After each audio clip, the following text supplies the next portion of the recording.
Shabbat Shalom. Shabbat Shalom. So we are in the period of time leading towards the commemoration of Tisha B'Av. On the 9th day of Av, many of the great tragedies befell our people. The destruction of the first and second temple, the end of the Bar Kokhba revolt against Rome, and many other tragedies that I'm not going to list. Which means this is a time for reflection. But for reflection, you need actual information.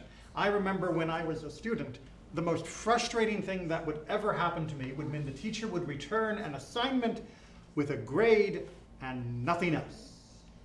Not even punctuation mark that was correct or wrong, not a good job, just a grade. And even if the grade was a good grade, well, what good is that? How do I know exactly what it is I did that earned the good grade? And if it wasn't the grade I wanted, how do I know what it was that I didn't do, that I could improve for next time, unless the teacher would give me that instruction? Well, thankfully, the Tanakh, the Bible, is full of grades. Not so much for us, because, well, we weren't alive back then, but we have numerous case studies that we can examine and see precisely what grade they got, and more importantly, why they got that grade. And picking up where we left off before my vacation, we are going to take a look at a king for one of our examples of grading. And since it's no fun looking at the good kings, and there aren't enough of them, we'll look at one of the worst. In fact, what is widely considered to be the worst king of the northern kingdom of Israel. That is to say, Ahab, or Ahab. As many of you probably know the name Ahab as the man chasing Moby Dick. Long before he got on a boat, he was king of the northern section of Israel. And he was not a good king. We get the grade very, very clearly in the Tanakh. He was not a good king.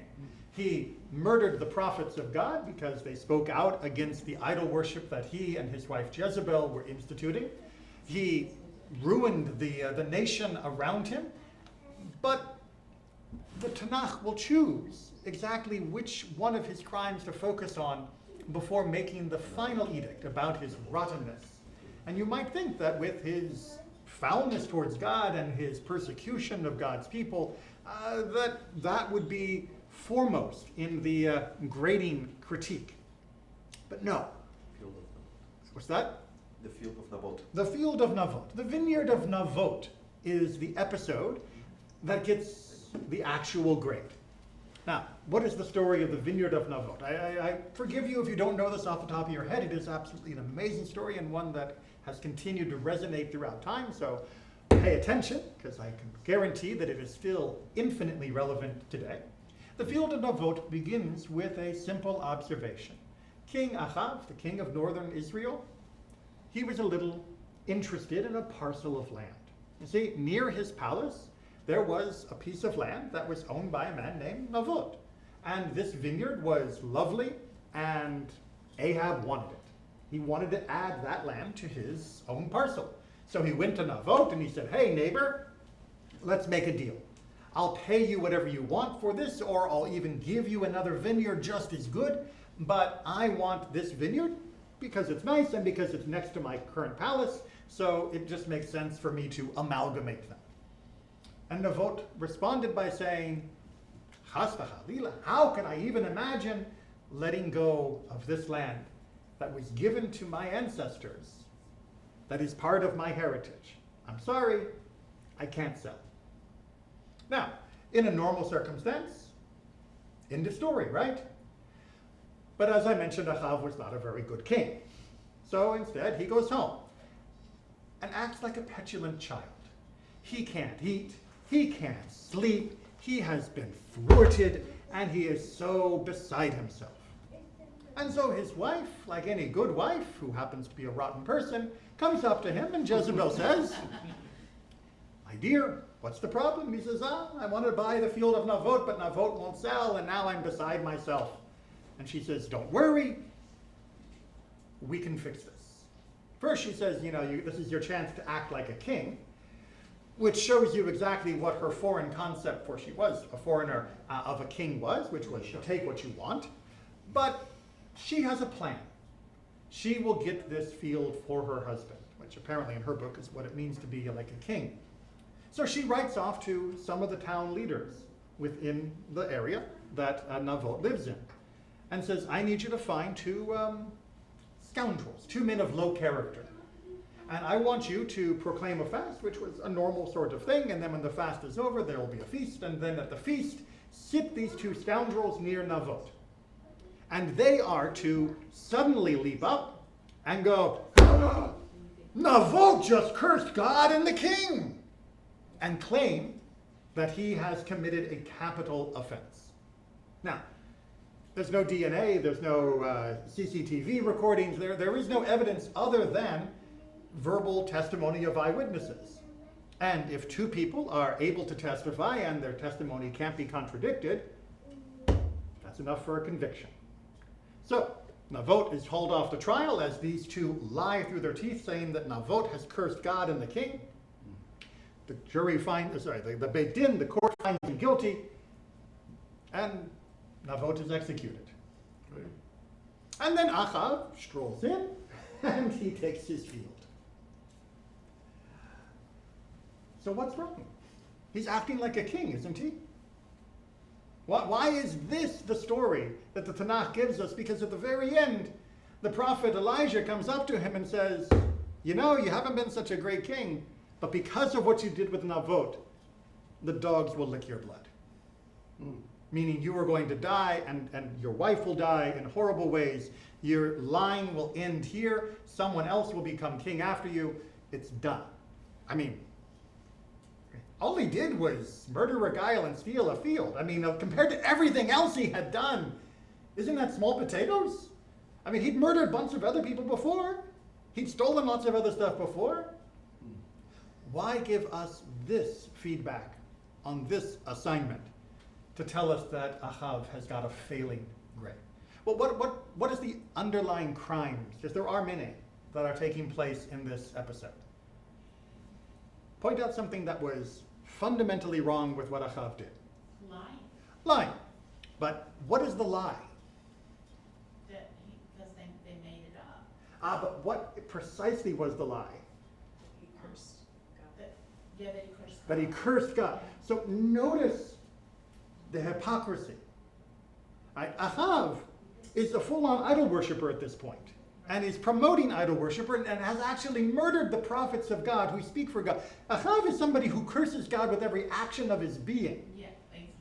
And yet he is accusing Matot of being somebody who curses God. And he doesn't just say he murdered someone. He doesn't just say he has committed some other treasonous act. He specifically chooses an act that is exactly what he himself has done to use as evidence against him. And he chooses people of low character to carry that out because they're the only ones that a man like Ahab can trust. And you can't ask a good man to conspire like this. So he becomes reliant upon those who are most like him, who are most corrupt, in order to perpetuate this crime. And what else is at the heart of this crime, though? Well, let me flip the script a little bit. What does Matot do that is right, that infuriates Ahab? Defend his inheritance. Defend his inheritance. And why is his inheritance important? Because he is a Jew. He has been given this gift from his ancestors who received it from God. Who is he to give that up? And again, that is precisely what Ahab is asking the nation to do every single day. By setting himself up as king in the north, and by ripping the people away from the true worship of God, he has cast aside the inheritance of our people. Not just the inheritance of land, but the inheritance of spirit. He has said, there is something better. Come in over here. Throw aside the customs, the practice, the rituals, the morality of your ancestors, and come and worship together with me when we worship these foreign idols. He is infuriated precisely because Matot is acting like the kind of man that Ahab can never be. He sees in Matot a mirror to himself, and he doesn't like what he sees. This is why he flies into a rage. It's not just that he is thwarted like a toddler, although there are certainly some elements of his personality like that, but it is because in the thwarting and in its resolution, he sees exactly what he is not. And rather than using that moment of reflection to change who he is, to do better, he goes through with it. He doubles down. He follows this path into further corruption. And this is what seals his fate. He had this opportunity, this small stakes opportunity, where nothing truly mattered. It wasn't fighting a war against an adversary. This wasn't for his throne. This wasn't for his very life. This was only over a parcel of land. And yet for something so trivial, he was willing to behave so despicably. And if you're willing to behave so despicably for something that is trivial, then when something is significant, how much worse will you behave? If you are willing to be evil for the small things, then it doesn't take much to make you worse when the stakes get raised. And so for this reason, God says, no, we're done. I give much time for repentance. I allow people to return. I allow people to make mistakes and then to find tshuva, to find that sense within themselves that they have walked the wrong path and turn to a new direction. But this, you have sealed your own destiny now. And I cannot allow this to be what will persist in the role of leadership in the north. And so Ahab is out. And we get that feedback, which is useful to us today. Not just useful for us today of how to critique those in positions of power and authority who might act like Ahab or not, but to critique ourselves. Not that we should think of ourselves as kings and queens, but we often are faced with moments of perhaps low stakes, and we might be tempted to do something that is wrong. But ask yourself, if you're willing to do what is wrong for so low of stakes, will that not make you more likely to do something wrong in an even more severe situation? It is in the low stakes moments with the $5 on your coworker's desk that you could easily pocket, that you refuse to do so. By refusing to pocket that $5, so easy and tempting, sitting there, you are inoculating yourself against stealing the $10,000. You are inoculating yourself against a greater crime. By not brushing roughly against that person in the crowd that has really annoyed you as you were pushing for the concert or the sports event, whatever it might be, by holding back that little bit of extra nudging that you want to do because they deserve it, because of the jerk they've been, then when someone is truly being a jerk, you don't pull out a knife. You don't pull out a gun. You don't hit them with all your force, knocking them to the ground, their head hits the ground, and that's the end of them. In the small moments, we define ourselves so that when the large moments happen, we can be true to ourselves. It's in those small moments that we exercise our morality to gain the strength that when things are even more difficult, we will behave as a man and a woman must. We will behave in the best of the tradition that we have received, and we will hold on to our inheritance come what may, and not allow someone to wrench it from our hands, no matter what they're offering as enticement. Judaism gives us these moments of practice continually, so that it is never far from us, that we are constantly able to say, you know, I did good today. It wasn't for any major thing. No one asked me to put my life on the line, but I did good today in all the little ways that God has asked me to do good. And I'm a better person. My family is better. My community is better. And I am stronger for it. And that strength will protect me, and that strength will protect those I love. Together, we'll learn from Ahab's mistake. Shabbat Shalom.